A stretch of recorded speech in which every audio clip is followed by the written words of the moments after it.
یہ ہے آسٹریلیا، دنیا کے سارے کانٹیننٹس میں سے سب سے چھوٹا، مگر وہ واحد کانٹیننٹ جس کو صرف ایک کنٹری کنٹرول کرتا ہے۔ آسٹریلیا ایریا کے لحاظ سے دنیا کا چھٹا سب سے بڑا دیش ہے، مگر اس کی ٹوٹل آبادی دہلی اور کراچی کی آبادی سے بھی کم ہے۔ اگر ہم یہ کہیں کہ تقریباً 95% آسٹریلیا بالکل خالی ہے تو غلط نہیں ہوگا۔ باقی دنیا سے کٹ آف اس کانٹیننٹ کے سینٹر میں بہت سارے ریگستان ہیں جو اپنے اندر بہت سے راز چھپائے ہوئے ہیں۔ امریکہ کی مسٹیریس بیسز کی جب بھی بات ہوتی ہے تو ایریا 51 کا نام آتا ہے، لیکن CIA کی سیکرٹ بیسز میں تو یہ صرف سمندر میں ایک قطرے کی طرح ہے۔ اس ریگستان کے بیچ میں امریکہ کی سب سے بڑی فورن ملٹری بیس ہے جس کے بارے میں بہت کم لوگ جانتے ہیں۔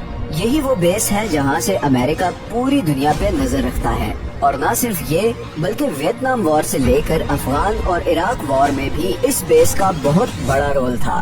یہ بیس کیسے بنی، اس کا پرپس کیا ہے، اور امریکہ اس کے ذریعے پوری دنیا کو کیسے کنٹرول کرتا ہے؟ تاریخی طور پہ دنیا کی تمام سپر پاورز ہمیشہ سے اپنے ٹریڈ روٹس کو پروٹیکٹ کرنے، دشمنوں پہ نظر رکھنے اور دوسری کنگڈمز کو کنکر کرنے کے لیے ملٹری بیسز بناتی آئی ہیں۔ رومنز اپنے ٹریڈ روٹس کو پروٹیکٹ کرنے کے لیے آؤٹ پوسٹس اور قلعے بناتے تھے جنہیں کیسٹرا کہا جاتا تھا۔ ڈی کلاسیفائیڈ کی ایک ریسرچ کے مطابق 19ویں صدی میں برٹش امپائر کی 42 دیشوں میں 145 ملٹری بیسز تھی، جن کی وجہ سے اس نے پوری دنیا کا کنٹرول حاصل کیا اور تقریباً 400 سال تک حکمرانی کی۔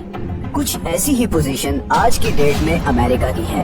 یہ بیس 1970 میں کولڈ وار کے درمیان بنی، جس میں اب تقریباً 800 لوگ کام کرتے ہیں۔ اگر آپ آسٹریلیا کے شہر ایلس اسپرنگ سے 10 منٹ کی ڈرائیو پہ ساؤتھ ویسٹ پہ جائیں تو آپ کو ایسے وارننگ سائنس نظر آنا شروع ہو جائیں گے، اور ان سائنس سے آگے ایک ٹاپ سیکرٹ جوائنٹ انٹیلیجنس بیس ہے جو امریکن اور آسٹریلین گورنمنٹ مل کر چلاتے ہیں، اور اس کا نام ہے پائن گیپ۔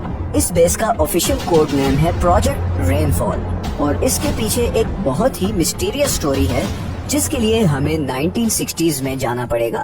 1960s میں امریکہ اور سوویت یونین کے درمیان کولڈ وار میں کافی شدت آ گئی تھی، اور دونوں کنٹریز نے جیو پولیٹیکل ڈومیننس اور سرویلنس کے لیے انٹیلیجنس سیٹلائٹس اسپیس میں لانچ کرنا شروع کر دی۔ ان سیٹلائٹس کا پرپس یہ تھا کہ دور بیٹھ کر بھی یہ دونوں دیش اپنے دشمنوں اور خاص طور پہ ایک دوسرے پر نظر رکھ سکے۔ اب امریکہ ان سیٹلائٹس کو لانچ کرنے کے لیے کہیں بھی بیس بنا سکتا تھا، مگر اس نے آسٹریلیا کو ہی کیوں چنا؟ اس کے پیچھے کچھ بہت ہی امپورٹنٹ اسٹریٹجک فیکٹرز ہیں۔ سب سے پہلا فیکٹر تھا آسٹریلیا کا باقی دنیا سے کٹ آف ہونا، اور پھر آسٹریلیا کے بیچ میں ہونے کی وجہ سے یہ بیس کسی بھی جاسوسی کرنے والے اسپائی شپ سے اتنی دور تھی کہ سیٹلائٹ سگنلز کو انٹرسپٹ کرنا تقریباً ناممکن تھا۔